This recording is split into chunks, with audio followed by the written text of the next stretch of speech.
So நீங்கள் பிடிக்காத வேலைக்கு போயிட்டு இருக்கீங்க, அந்த வேலையை எப்படி விடுறதுன்னு உங்களுக்கு தெரியலையா?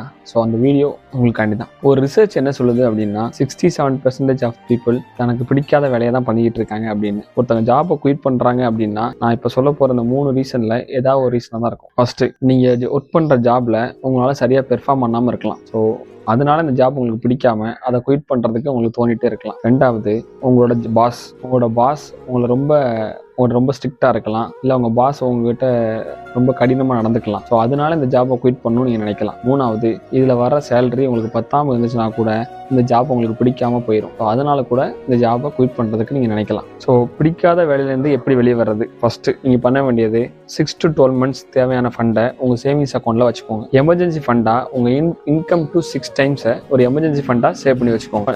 ஜாபை குயிட் பண்ணிவிட்டு என்ன பண்ண போகிறீங்க அப்படின்னு ஒரு கிளியர் பிக்சர் உங்கள்கிட்ட இருக்கணும். ஸோ ஓவர் த நைட் முடிவு பண்ணி ஜாபை குயிட் பண்ணாமல் ஒரு 12 months கேப் எடுத்து அதுக்கப்புறம் ஜாபை குயிட் பண்ணுங்கள்.